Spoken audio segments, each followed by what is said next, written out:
2020 में खेल बिगाड़ने वाले चिराग पासवान 2025 में क्या करने वाले हैं, हर कोई जानना चाहता है, चाहे वो महागठबंधन के नेता हो या खुद उनके सहयोगी एनडीए के नेता।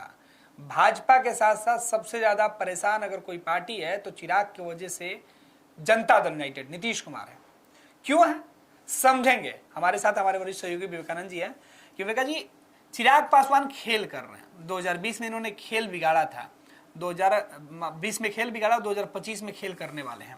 इन्होंने कई दावे किए हैं, लेकिन हकीकत में चिराग पासवान की जो पार्टी है, चिराग पासवान रामविलास पासवान की जो पार्टी जो थी पहले अब टूट गई, तो लोजपा आज जिसकी हम चर्चा कर रहे हैं, हकीकत उसकी क्या है, जमीनी हकीकत क्या आपको दिखाई पड़ रही है? देखिए, खेल करने वाली जो बात है तो कहीं ना कहीं लोजपा के नेताओं के बयान से यह दिख रहा है।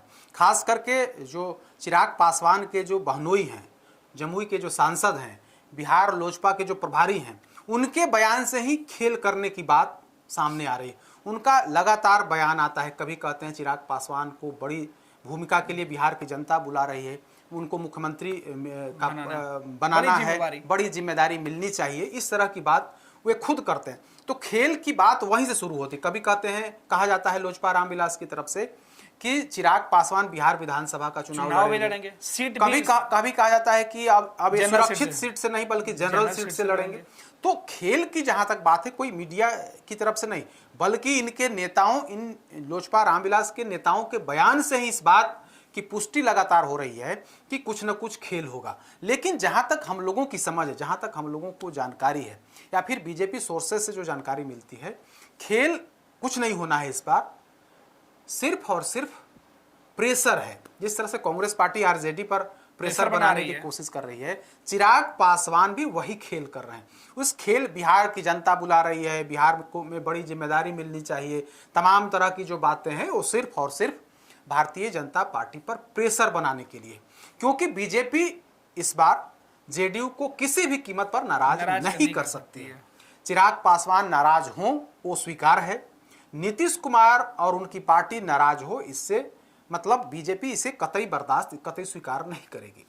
तो अब जो है, चूंकि और इस बात की जानकारी चिराग पासवान को है, तो इन लोगों की तरफ से लगातार माहौल बनाया जा रहा है, मुख्यमंत्री का कैंडिडेट घोषित करने की कोशिश की जा रही है, उस तरह से प्रोजेक्ट किया जा रहा है, मीडिया में तरह तरह की बातें खबरें प्लांट कराई जा रही हैं रोज किसी न किसी मुद्दे पर। बिल्कुल।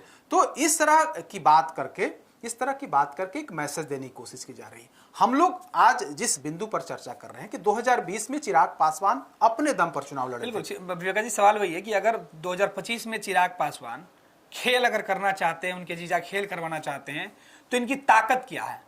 क्योंकि 2020 का चुनाव आपने देखा और चिराग पासवान की पार्टी को भी आपने काफी करीब से देखा है। बिल्कुल।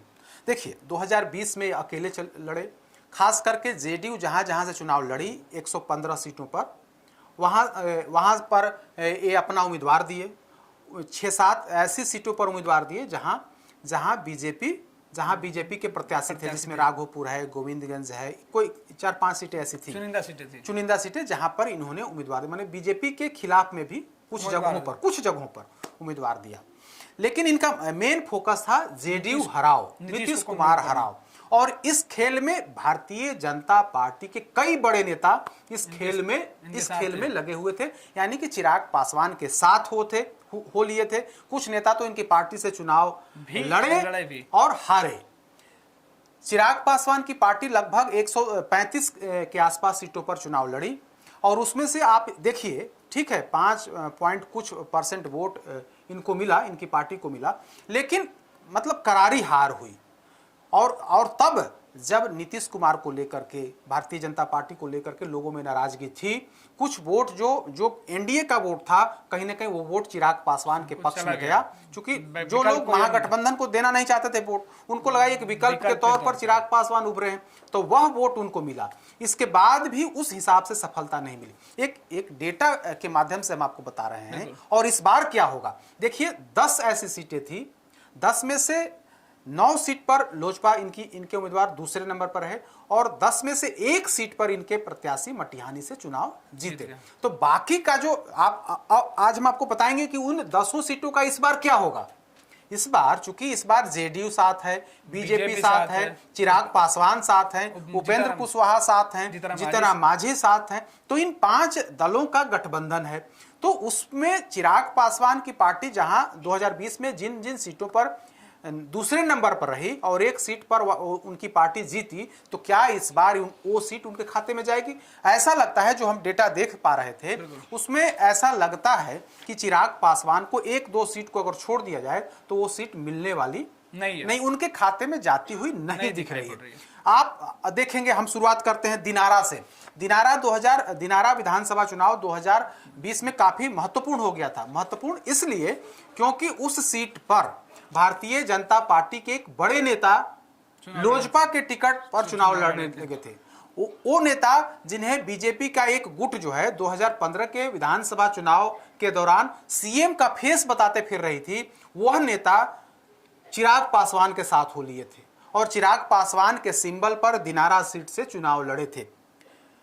फिर भी वे दूसरे नंबर पर रहे और जेडीयू वहां से चुनाव लड़ी तो जेडीयू प्रत्याशी को तीसरे नंबर पर रहना पड़ा था और जीत जो है आरजेडी के विजय मंडल को मिली थी। विजय मंडल को 58,921 मत मिले थे, जबकि लोजपा जो भारतीय जनता पार्टी के नेता थे, बागी होकर के लोजपा में शामिल हो गए थे, उन्हें 51,025 मत, जबकि जय कुमार सिंह जो जेडीयू के वरिष्ठ नेता थे, मंत्री नीतीश कैबिनेट में थे, उन्हें 27,009 मत मिले थे।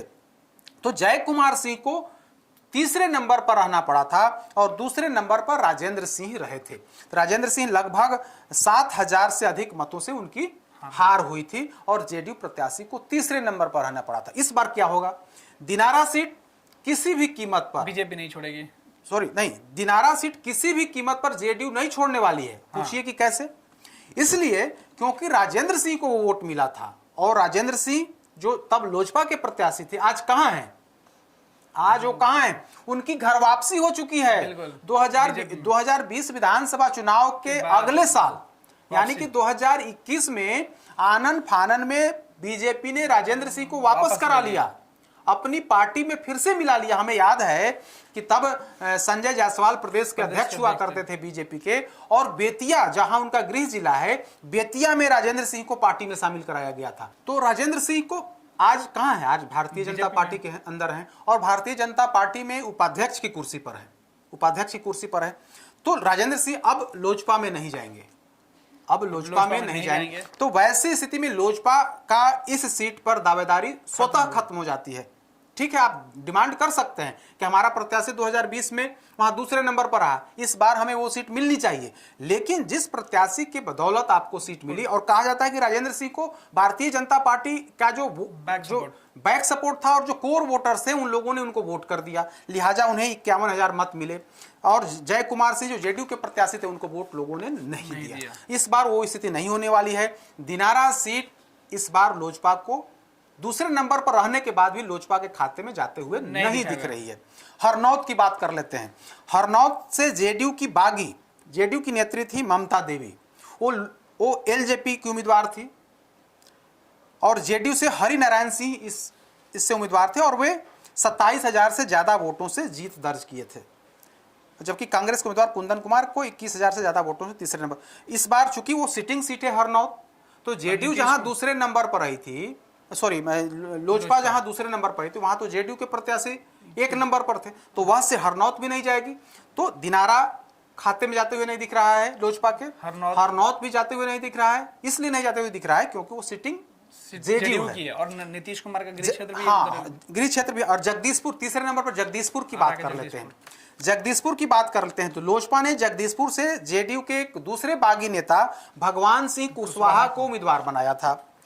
कुशवाहा दूसरे स्थान पर रहे थे, इन्हें 44,151 मत मिले, जबकि आरजेडी के राम विष्णु सिंह को 65,000 से अधिक मत मिले थे। अब आज की तारीख में भगवान सिंह कुशवाहा कहां हैं? जेडीयू के अंदर हैं और जेडीयू में वे एमएलसी हैं। जेडीयू के अंदर वो एमएलसी हैं। तो आप दावेदारी जो भी कर रहे हैं, लेकिन जो शख्स वहां पर दूसरे नंबर पर रहा वह नेता आज आपके दल में नहीं है, जेडीयू के अंदर है, लोजपा के अंदर नहीं है। तो ऐसे में इस सीट पर भी इनकी दावेदारी बनती हुई नहीं दिख रही है। दावेदारी नहीं बनने के पीछे वजह यह है क्योंकि जिस नेता की बदौलत उतना वोट मिला, जो नेता दूसरे नंबर पर रहा वो आज जेडीयू के अंदर है, जेडीयू का एमएलसी है। कदवा सीट की बात कर लेते हैं। कदवा विधानसभा सीट पर लोजपा ने भाजपा के बागी, उस समय भाजपा के नेता लोजपा में शामिल हो गए, डॉक्टर चंद्रभूषण ठाकुर, उनको मैदान में उतार दिया। कांग्रेस के शकील अहमद खान 32,000 से अधिक मतों से जीत दर्ज किए। जेडीयू उम्मीदवार सूरज प्रकाश राय 31,000 मतों से तीसरे। इस सीट पर भी चूंकि भाजपा के बागी थे वहां पर, इस बार बीजेपी पूरी कोशिश में है कि इस बार वैसी स्थिति नहीं हो कि हमारा बागी जाकर के दूसरे दल से जाकर के चुनाव लड़े और हमारे प्रत्याशी को या फिर हमारे गठबंधन के प्रत्याशी को हरा दे। तो कदवा सीट पर क्या होगा क्लियर नहीं, लेकिन ऐसा लगता है कि इस सीट पर भी जेडीयू अपनी मजबूत दावेदारी रखेगी या फिर बीजेपी के खेमे में जाएगा। चिराग पासवान को तो नहीं मिलेगा। कस्बा की बात कर लेते हैं। कस्बा में भी भाजपा के एक बागी प्रदीप कुमार दास खड़े हो गए थे और वो दूसरे नंबर पर रहे थे। कांग्रेस के आफाक आलम ने लोजपा के दास को 17,000 से अधिक मतों से हराया था। हिंदुस्तानी अवाम मोर्चा वहां से एनडीए के अंदर कैंडिडेट था और हम को जो है 23,658 मत मिला था। ओबरा आ जाइए, ओबरा औरंगाबाद में है और ओबरा सीट पर लोजपा नेता प्रकाश चंद्रा दूसरे नंबर पर रहे थे। इस सीट पर राजद के ऋषि कुमार ने प्रकाश चंद्रा को 22,000 से अधिक मतों से हराया था, जबकि जेडीयू उम्मीदवार सुनील कुमार 25,000 वोटों से तीसरे स्थान पर। हालांकि ओबरा सीट पर दावेदारी लोजपा की बनती हुई इसलिए दिख रही है क्योंकि अभी प्रकाश चंद्रा वहां पर जेडीयू लोजपा से काम कर रहे हैं, लगातार क्षेत्र में घूम रहे हैं और उनकी दावेदारी बनती हुई थोड़ी जरूर दिख रही है, एनडीए के अंदर दिखाई पड़ रही है। रघुनाथपुर सीट की अगर हम बात करें तो यहां पर भी भाजपा के बागी मनोज कुमार सिंह लोजपा के टिकट पर चुनाव लड़े थे। भाजपा और हरिशंकर यादव से 17,965 मतों से चुनाव हार गए थे और जेडीयू उम्मीदवार राजेश्वर चौहान को 26,000 वोट पाकर तीसरे स्थान पर रहना पड़ा था।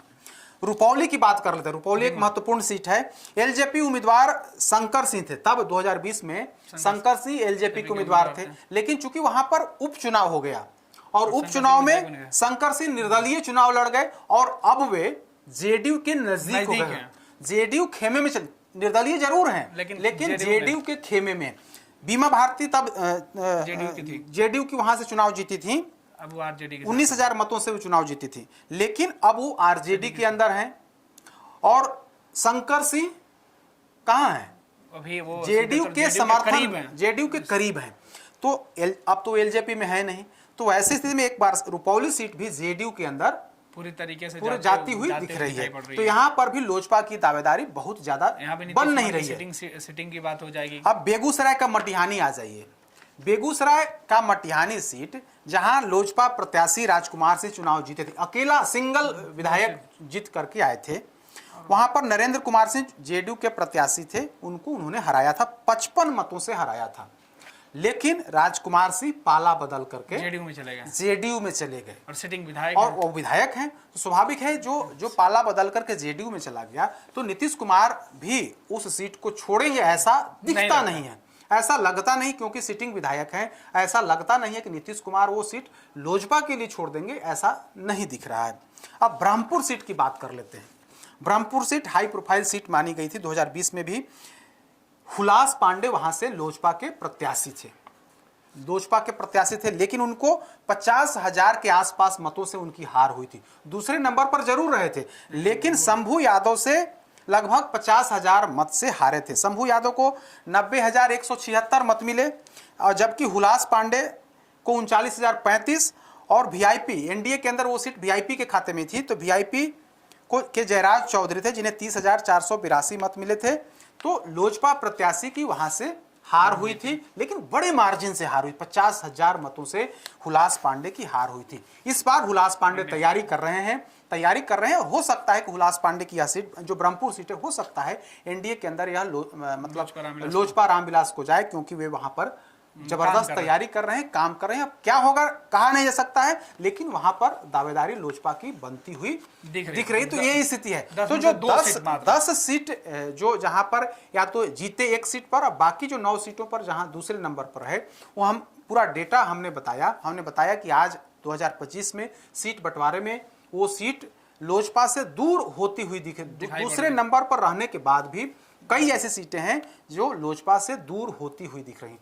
तो लोजपा रामविलास चिराग पासवान जिस तरह की दावेदारी कर रहे हैं, उस दावेदारी में बहुत ज्यादा दम जो है होते हुए नहीं दिख रहा है। कहा जा रहा है कि एनडीए के अंदर सीट बंटवारे पर इस बार सबको समझौता थोड़ा थोड़ा करना पड़ेगा। चिराग पासवान चाहे जो भी डिमांड कर लें, हकीकत यही है कि इस बार उस हिसाब से 20 प्लस सीट से ज्यादा या 20 से 25 के बीच में चिराग पासवान को सीटें दी जा सकती हैं। इसकी पूरी गुंजाइश है। बीजेपी के लोग भी कहते हैं कि जिस तरह की डिमांड है 30 प्लस उतना मिलना नहीं, लेकिन हाँ 20 प्लस सीट इनको जरूर मिलेगा, इससे इनकार नहीं किया सकता। बिल्कुल, बहुत बहुत धन्यवाद विवेका जी। तो विवेका जी एक एक सीट, तकरीबन 10 सीटों का पूरा हिसाब किताब ब्यौरा समझा रहे थे कि चिराग पासवान किन सीटों पर दावेदारी कर सकते हैं और करेंगे तो उनकी स्थिति क्या होगी।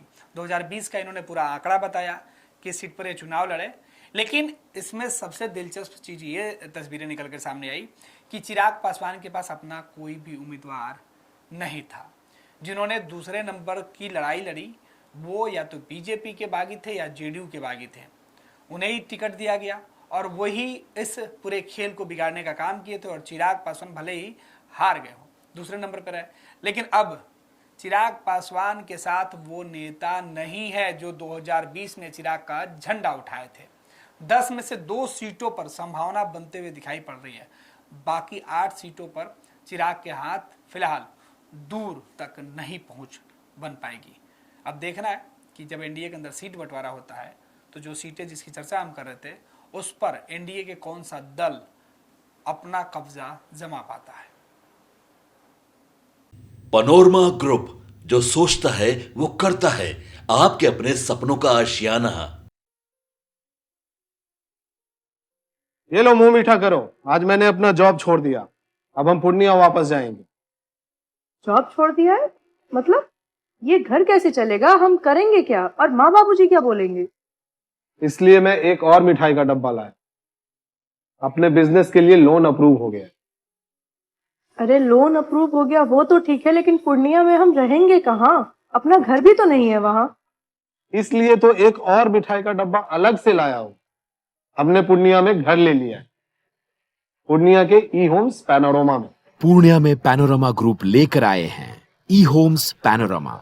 बड़ा घर, आलीशान जिंदगी और अत्याधुनिक सुविधाओं के संग। अरे अब क्यों मुंह मीठा करवा रही हो? क्योंकि हम घर वापसी जो कर रहे हैं। घर वापसी की खुशी पूर्णिया में ई होम्स पैनोरमा के संग।